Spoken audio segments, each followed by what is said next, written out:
cal manifestar, no amb molta agressivitat, però fer entendre a l'estat francès que la llengua catalana és un dret com el Còrsega o com el basc o com el bretó.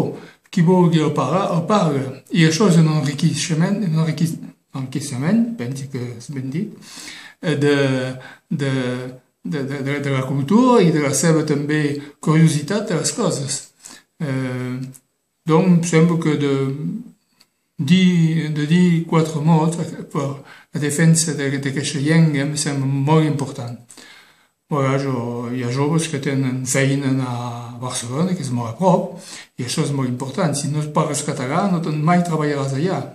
I si parles català és una carta de visita molt forta per trobar feina.